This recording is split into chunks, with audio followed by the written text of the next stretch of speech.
Bonjour à toutes et à tous dans ce nouveau tutoriel gratuit sur Photoshop dans lequel nous allons apprendre à utiliser les outils d'automatisation du logiciel et plus particulièrement le traitement par l'eau et le droplet.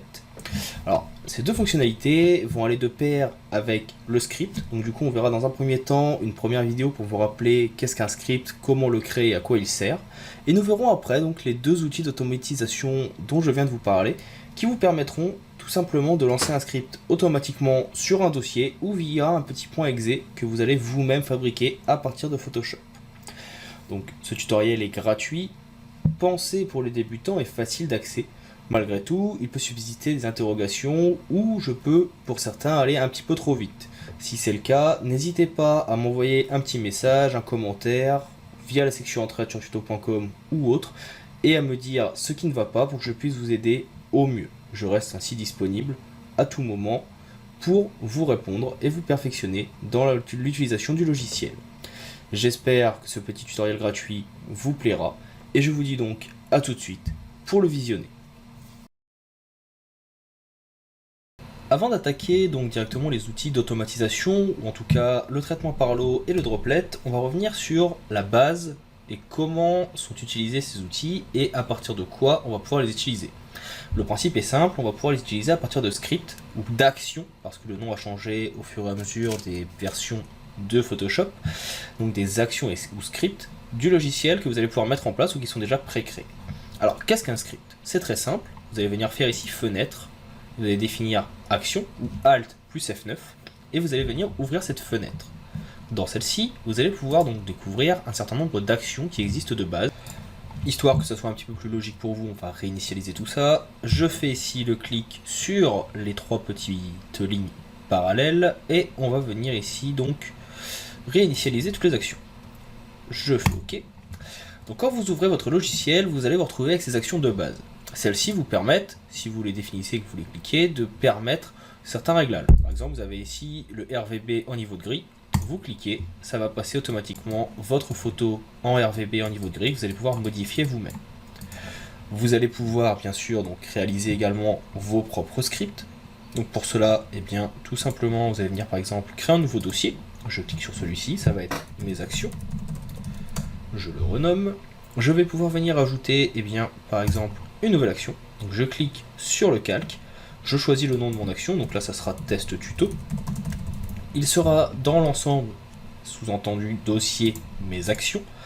Ici vous allez pouvoir définir la touche, par exemple si vous faites F2, ça déclenchera votre script que vous êtes en train de créer. Vous pouvez lui ajouter également une majuscule ou un contrôle, c'est-à-dire que si vous faites CTRL F2, ça le lancera. Si vous ne cochez pas CTRL, il faudra uniquement faire F2. Et vous pouvez ensuite également ajouter une couleur. Une fois que c'est fait, vous cliquez sur OK. Et vous avez donc votre test tuto qui apparaît, et vous voyez ici que le petit point rouge apparaît également pour dire que vous êtes en train d'enregistrer. Maintenant, toutes les actions que vous allez réaliser vont se mettre en place et vont être enregistrées pour pouvoir être réutilisées plus tard. Par exemple, ici, je vais commencer par décocher l'arrière-plan. Donc vous voyez que ça ajoute définir l'arrière-plan. Je vais demander eh bien, de venir faire un filtre noir et blanc avec certains types de réglages. Donc vous voyez spécifique, moins 34, plus 104. Si je reviens sur action et que je regarde ici, vous voyez que ça va me le faire exactement de la même façon. Ça va m'ajouter un filtre noir et blanc. Alors, pour le coup, il ne prend pas les constantes en place. Vous allez pouvoir les prendre par la suite si vous faites un autre réglage. Là, vous voyez ici, hop, c'est venu changer à cet endroit dans le deuxième bouton. Si vous venez recliquer, ça vous sélectionne la couche RVB et ça vous permet donc de rendre visible ou non le menu. Je vais ensuite définir un autre calque. Par exemple, ici, je veux un filtre photo. Il sera de type sépia et je vais donc le pousser à 100% pour obtenir cet effet. Je finis mon action en venant cliquer ici sur le petit carré. Maintenant, si je viens ouvrir une nouvelle photo, donc une autre photo n'importe laquelle, celle-ci par exemple, je l'ajoute dans Photoshop. Si je viens cliquer sur lecture, eh bien toutes les actions que j'ai réalisées vont se faire également afin de permettre eh bien, de réaliser le même effet sur un certain nombre de photos. Vous voyez que ça crée mes calques, que ça crée les mêmes réglages que j'ai mis en place. Par exemple là si je double-clique, je suis bien à moins 34 et 104. Donc voilà l'utilité du script, de vous faire gagner du temps lorsque vous faites des retouches photos, si vous avez par exemple des longues séries de photos de vacances et que vous voulez eh bien, leur mettre le même effet, les découper de la même façon ou leur ajouter un cadre par exemple. Une fois que cela est fait, donc il y a d'autres spécificités qu'il est intéressant de connaître dans les scripts. Par exemple, ici, vous avez la possibilité de venir ajouter une fenêtre de réglage. C'est-à-dire que quand vous avez donc votre image au début, vous venez cliquer sur lecture, et en fait, arrivé au moment définir, le logiciel vous demande si vous souhaitez arrêter ou continuer. Si vous cliquez sur continuer, le réglage va se faire ici manuellement. Vous allez pouvoir le changer de vous-même. De base, ici par exemple, vous avez -34. Vous allez pouvoir venir définir à chaque photo que le réglage sera différent. C'est ici en cliquant sur ce petit bouton. Ça vous permet de personnaliser en fait une action. En plus de personnaliser une action, ce que vous pouvez faire également, c'est venir ici ajouter donc d'autres types de réglages. Vous pouvez bien sûr voir un mode bouton qui vous permet de voir vos différents tutos. Par exemple, vous pouvez venir cliquer sur test tuto et vous avez celui que vous avez enregistré. Si j'enlève le mode bouton ici, vous voyez que vous avez donc d'autres types de réglages. Ici, vous avez la possibilité de créer des actions, des ensembles, dupliquer, supprimer, exécuter. On ne va pas revenir dessus, c'est exactement les mêmes boutons qui sont ici. Vous pouvez lancer l'enregistrement ou réenregistrer. Parce que à tout moment, il vous est possible bien sûr de venir rajouter des actions sur votre élément. Par exemple, vous pouvez dire que vous voulez venir faire une sélection. Hop, on va faire une sélection, plutôt une sélection plus classique. Ici, vous pouvez venir dire donc en ajoutant que vous pouvez faire un CTRL A pour tout sélectionner. Donc ça vous met bien sélectionner tout. Que vous créez un nouveau calque et ici vous voulez faire un contour de couleur blanc par exemple en intérieur. Cliquez sur OK, ça va créer votre contour. Maintenant si j'arrête mon élément, mon script, je clique sur supprimer pour revenir à 0. Si je lance mon script ici, si je le fais depuis le début, il va donc me mettre le définir, comme nous l'avons fait tout à l'heure. La commande définir n'est plus disponible, donc ce n'est pas grave. Et vous voyez ici qu'il m'a ajouté donc mon petit carré, ce qu'il ne faisait pas tout à l'heure. Parce que je l'ai rajouté à l'enregistrement. Vous pouvez le faire également à partir d'ici. Enfin, vous avez la possibilité de venir ajouter des effets. C'est-à-dire que vous pouvez venir ajouter par exemple au moment de créer un calque, eh bien, une option qui s'appellera une option d'exécution. C'est-à-dire qu'à partir d'ici, vous allez pouvoir voir comment s'exécute eh bien, votre script. Est-ce que c'est en accéléré, en pas à pas ou avec des pauses à chaque fois? Pour exemple, je clique ici, je fais option d'exécution, je demande que ça soit en pas à pas. Si je clique sur lecture, vous allez voir toutes les étapes qui vont donc se faire petit à petit pour vous présenter comment on en est arrivé ici. Ça vous permet donc, si c'est un script que vous avez téléchargé ou que vous découvrez, de voir comment il a été réalisé. Donc, une fois que cela est fait, vous avez encore d'autres petites options ici, telles que option d'action, que nous avons vu tout à l'heure, qui vous permet en fait de définir la touche de votre script. Vous allez avoir également ici la possibilité d'insérer des commandes. Donc par exemple, si je viens ici sur mon calque, comme je le disais tout à l'heure, j'ouvre mon bouton, je vais insérer une commande. Cela veut dire en fait qu'à partir d'ici, eh bien, on va avoir un tout sélectionné qui va se faire en plus. Ça va ajouter une ligne juste après mon créer un calque. De la même façon, vous pouvez venir supprimer une action en la sélectionnant et la faisant glisser sur la corbeille. Vous pouvez également venir dire ici que vous allez ajouter un point d'arrêt. Sur ce point d'arrêt, vous allez pouvoir marquer par exemple ce que vous souhaitez faire écrire ou faire faire aux autres personnes. On va écrire test et je clique sur OK. Si je lance maintenant mon script, donc ici, on va lancer à partir de créer un calque de réglage, arrivé à l'étape donc qui sera ici créer un calque, on va avoir un arrêt qui va se mettre en place avec le petit test et on va pouvoir arrêter le script. Malheureusement, si vous n'avez pas coché ici donc l'option autoriser de continuer, votre script s'arrêtera automatiquement et tout ce que vous aurez mis en place en dessous sera supprimé. C'est intéressant et important de le savoir. Je clique sur OK. Et maintenant, si après créer un calque, je fais lecture, vous voyez que sur arrêter, vous avez soit test, donc le texte que vous avez enregistré, et la possibilité d'arrêter ou de continuer de vous-même. Si vous mettez continuer, il fera le contour avec ce que vous aurez préparé. Donc voilà pour la petite partie script.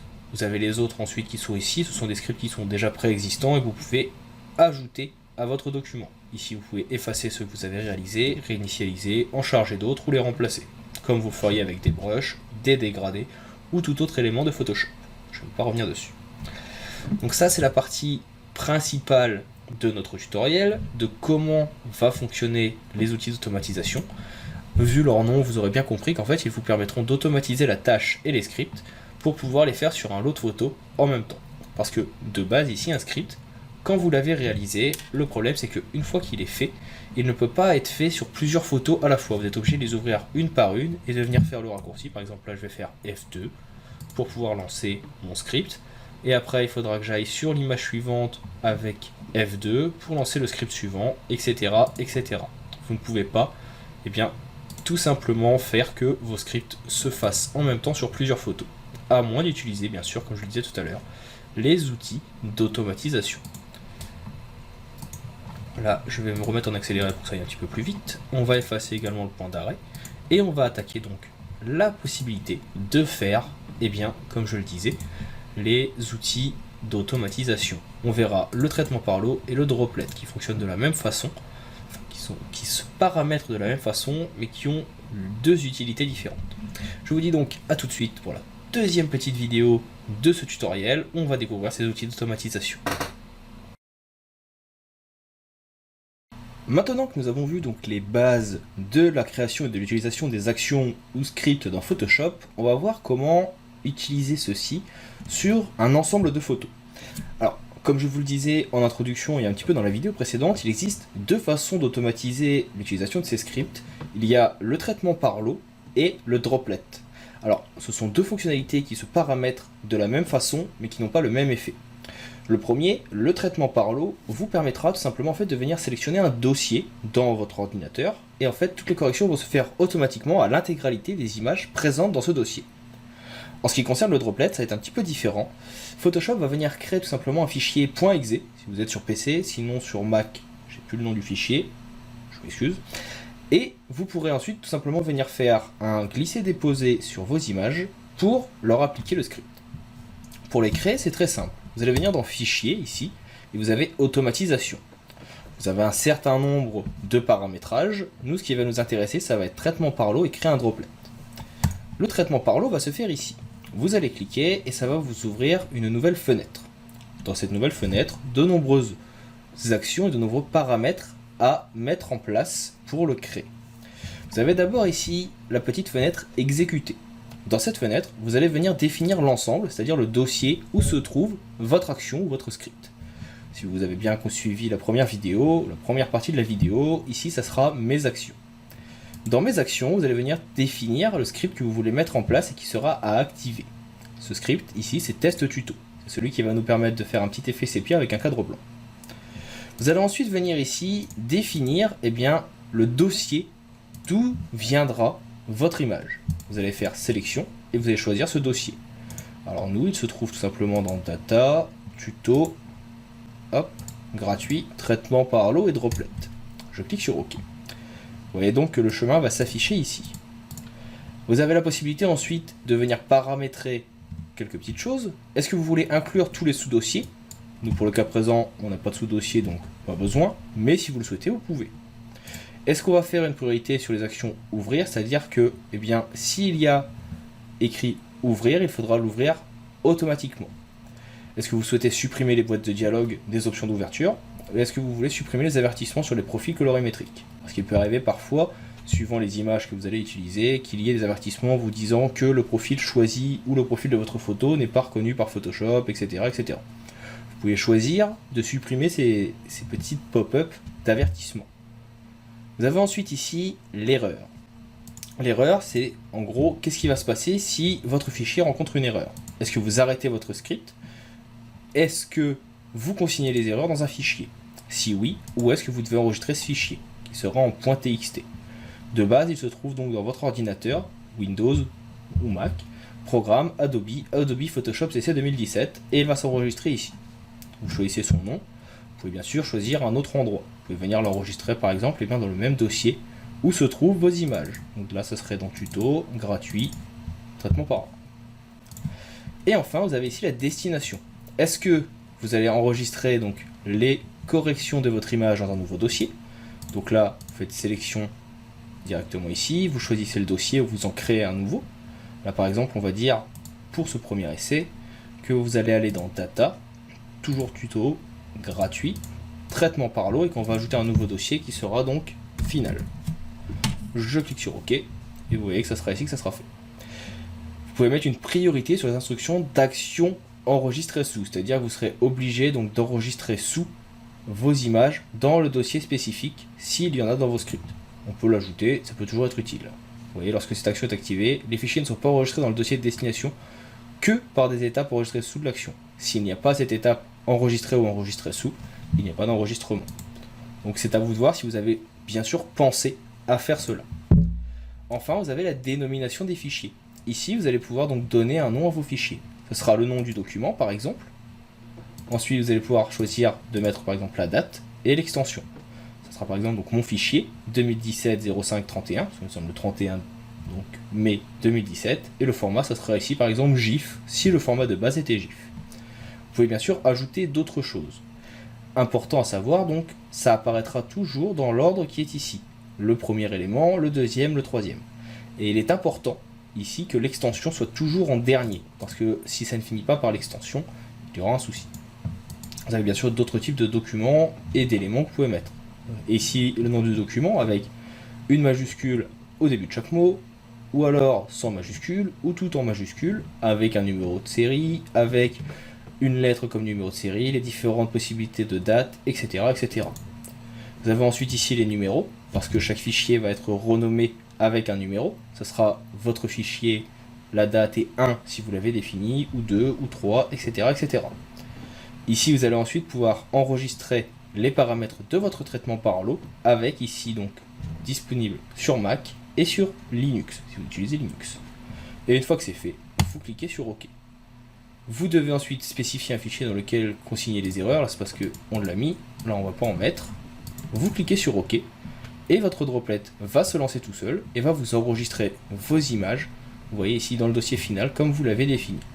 Vous pouvez cliquer sur enregistrer, ça enregistrera automatiquement. Si une commande a été annulée, vous voyez ici, donc l'enregistrement que j'ai supprimé, il va vous demander de continuer, etc. etc.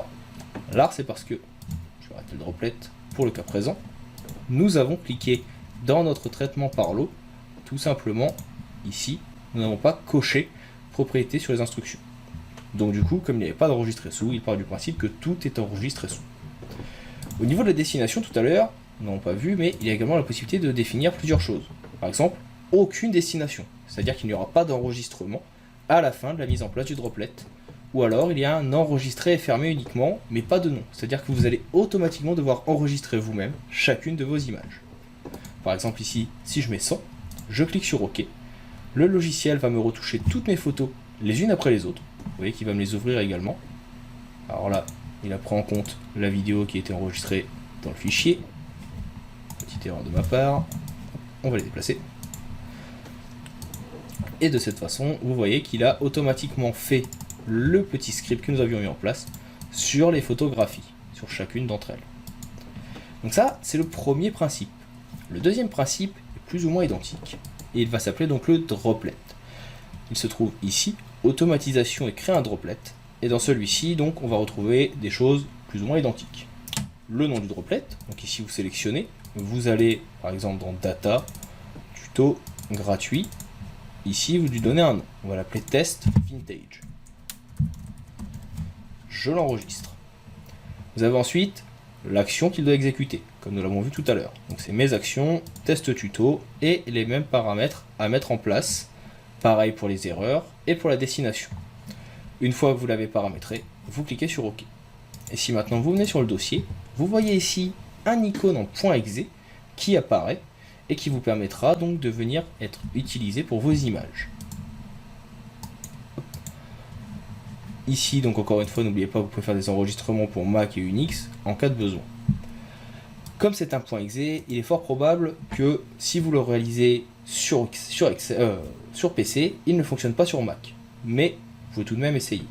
Je ferai un essai donc prochainement sur un Mac et j'ajouterai un petit nota bene à la vidéo pour vous présenter l'extension qui est donc présentée sur Mac. Après prise d'information, donc, il est à savoir que si vous réalisez votre droplet sur PC, vous pouvez également en réaliser sur Mac. Le problème, c'est que vous ne pouvez pas passer un droplet d'un PC vers un autre, à moins de venir prendre votre droplet une fois installé sur votre Mac et de le faire glisser sur la fenêtre Photoshop. De cette façon, il sera automatiquement mis à jour pour pouvoir être utilisé sur l'autre format donc d'ordinateur. Enfin, donc pour terminer sur ce petit tutoriel, je vais quand même vous présenter comment utiliser ce droplet.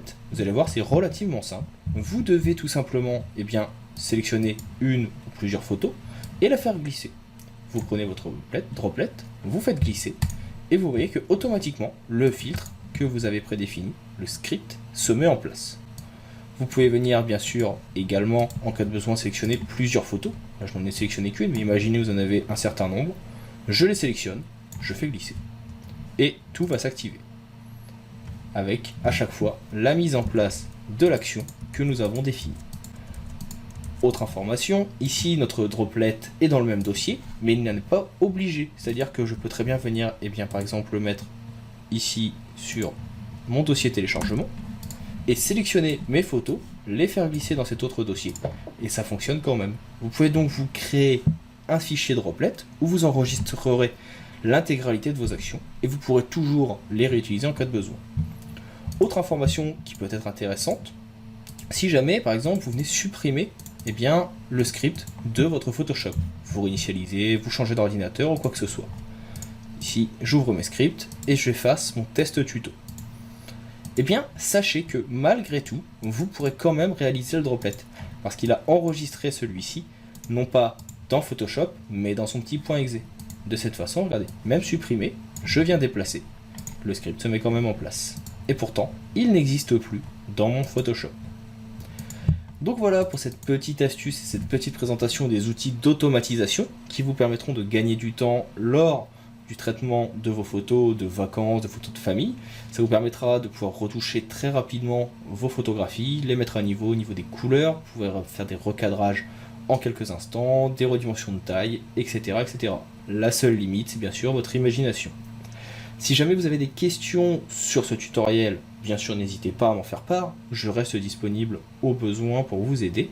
Si vous avez vu la vidéo sur tuto.com, sachez que la section entraide est disponible, je réponds aux questions en général en moins d'une heure si vous en avez, et je pourrai bien sûr vous aider en cas de besoin. Il ne me reste maintenant plus qu'à vous dire à bientôt pour d'autres formations et d'autres tutoriels sur Photoshop, et à vous souhaiter un bon visionnage des autres vidéos de la plateforme.